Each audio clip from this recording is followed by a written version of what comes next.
বন্ধুরা, আমার নাম শুভশ্রী আর আপনাদের সকলকে আমার চ্যানেলে খুব স্বাগত জানাই। আজকে আপনাদের সঙ্গে শেয়ার করব শোল মাছের একটি দুর্দান্ত টেস্টি রেসিপি, শোল মাছের কালিয়া। শোল মাছের কালিয়া এভাবে একবার নিশ্চয়ই চেষ্টা করে দেখবেন, মাংসের স্বাদকেও হার মানাবে। আমার রেসিপিটা ভালো লাগলে নিশ্চয়ই জানাবেন, আর আমার চ্যানেল ভালো লাগলে সাবস্ক্রাইব, শেয়ার আর লাইক করতে কিন্তু ভুলবেন না। তো চলুন দেখে নিই কেমন করে বানাচ্ছি শোল মাছের কালিয়া। মাছগুলোকে প্রথমে আমি একটু ম্যারিনেট করে নেব। এখানে আমি নিয়ে নিয়েছি 800 গ্রাম শোল মাছ। তার মধ্যে আমি দিয়ে দিচ্ছি হাফ চা চামচ হলুদ গুঁড়ো, হাফ চা চামচ লঙ্কা গুঁড়ো, 1 চা চামচ নুন। এবারে এই নুন, হলুদ আর লঙ্কা গুঁড়ো দিয়ে মাছটাকে আমরা ভালো করে কোট করে 15-20 মিনিট রেখে দেবো। মাছগুলোকে এবার আমরা ভাজা শুরু করব। তার জন্য একটা ফ্রাইং প্যানে আমি দিয়ে দিচ্ছি 4 টেবিল চামচ সর্ষের তেল। এই রেসিপিটা সর্ষের তেলেই করা হয়, তবে আপনারা যদি চান আপনারা অন্য তেলও নিশ্চয়ই ব্যবহার করতে পারেন। তেলটাকে এবার খুব ভালো করে গরম করে নেব।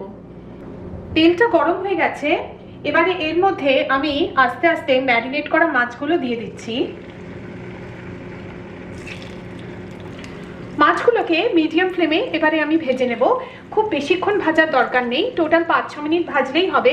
আর একটা দিক হয়ে গেলে অন্য দিক উল্টে অন্য দিকটাও ভালো করে ভেজে নেবেন। মাছগুলোকে হালকা গোল্ডেন ব্রাউন করে ভেজে নিয়েছি। আমি টোটাল 6 মিনিট মাছগুলোকে ভেজেছি। এবারে আমি মাছগুলোকে একটা আলাদা পাত্রতে তুলে রাখবো। এবারে আমরা শোল মাছের কালিয়া বানানো শুরু করব। তার জন্য প্রথমে বানিয়ে নেব একটা আদা রসুন বাটা। একটা মিক্সিতে দিয়ে দিচ্ছি 1 ইঞ্চ আদা, তার সাথে দেব 7-8টা রসুনের কোয়া। এবারে এটাকে আমরা একটা মিহি পেস্ট বানিয়ে নেব। যে প্যানে মাছটা ভেজেছিলাম সেখানে কিছু তেল রয়ে গেছে, ওই একই তেলে দিয়ে দেব কিছু গোটা গরম মশলা। এখানে দিয়ে দেব 2টো তেজপাতা, 1 ইঞ্চ দারচিনি, 5টা ছোট এলাচ, 6টা লবঙ্গ, এগুলো আমি দিয়ে দিচ্ছি। তার সাথে আরও দেব 1 চা চামচ গোটা জিরে। এবারে এই গোটা গরম মশলা আর ফোড়নটাকে আমরা 30-40 সেকেন্ড ভেজে নেব। এবারে দিয়ে দেব 2টো মাঝারি সাইজের পেঁয়াজ, 300 গ্রাম আমি একদম ছোট কুচি করে কেটে নিয়েছি। পেঁয়াজটাকে দিয়ে দিচ্ছি। এবারে আমরা পেঁয়াজটাকে ভালো করে লালচে করে ভেজে নেব যতক্ষণ না পেঁয়াজটা ক্যারামেলাইজ হয়ে যাচ্ছে। পেঁয়াজটা লালচে করে ভেজে নিয়েছি। এর মধ্যে এবারে দিয়ে দেব আদা রসুন বাটা, যেটা আমরা আগে বানিয়ে নিলাম। আদা রসুন বাটাটাকে দিয়ে দিচ্ছি। এবারে আদা রসুন বাটাটাকে 2-3 মিনিট আরো ভেজে নেব, যতক্ষণ না আদা রসুনের কাঁচা গন্ধটা চলে যাচ্ছে। আদা রসুন বাটাটাকে ভাজা হয়ে গেছে। এবারে দিয়ে দিচ্ছি টমেটো পিউরে। এটা আমি 2টো মাঝারি সাইজের টমেটো, প্রায় 230 গ্রাম, ব্লেন্ডারে একটুখানি পেস্ট বানিয়ে নিয়েছি। টমেটো পিউরেটা দিয়ে দিলাম। তার সাথে দিয়ে দেব কিছু শুকনো মশলা, হাফ চা চামচ হলুদ গুঁড়ো,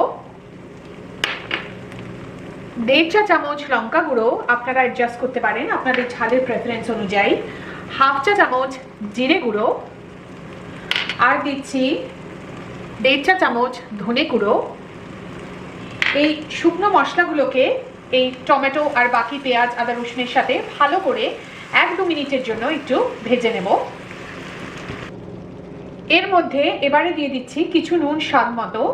আমরা মাছটাকেও নুন দিয়ে ম্যারিনেট করেছি, তাই সেটা একটু আন্দাজ করে এখানে দেবেন। আর এবারে আবার সবকিছু ভালো করে মিশিয়ে আমরা মশলাটাকে খুব ভালো করে 5-6 মিনিট আরও কষিয়ে নেব মিডিয়াম আঁচে, যতক্ষণ না এই যে টমেটোর যে ময়েশ্চারটা আছে সেটা শুকিয়ে যাচ্ছে আর দেখবেন মশলা থেকেও তেল ছাড়ছে। যত ভালো করে মশলাটা কষাবেন তত এই শোল মাছের কালিয়াতে টেস্ট আসবে। তাই ভালো করে এবার মশলাটা কষিয়ে নিন মিডিয়াম আঁচে। মশলাটা আমি প্রায় আরো 6 মিনিট কষিয়ে নিয়েছি। দেখছেন টমেটোর পেস্টটা অনেকটা শুকিয়ে গেছে আর মশলা থেকেও তেল ছাড়ছে। এবারে এর মধ্যে আমি দিয়ে দেব 1 কাপ মতো নর্মাল টেম্পারেচার জল।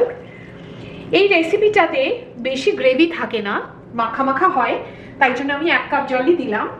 এবারে একবার সবকিছু মিশিয়ে নিচ্ছি। এর মধ্যে এবারে দিয়ে দিচ্ছি 3টে কাঁচা লঙ্কা, আমি এটা মাঝখান দিয়ে চিড়ে নিয়েছি। আর এবারে মিডিয়াম আঁচে আমরা এই জলটাকে ফুটতে দেব। জলটা ফুটে গেছে, এবারে এর মধ্যে আস্তে আস্তে এই ভাজা শোল মাছগুলোকে দিয়ে দেব।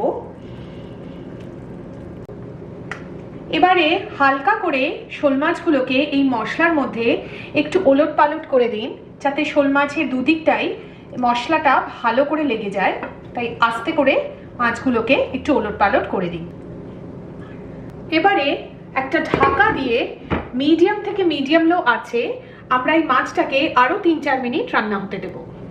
আমাদের শোল মাছের কালিয়া একদম তৈরি। শোল মাছের এই প্রিপারেশনটা একবার নিশ্চয়ই ট্রাই করে দেখবেন, নিশ্চিত আপনাদের ভালো লাগবে। আর আমার চ্যানেল দেখার জন্য আপনাদের অনেক অনেক ধন্যবাদ।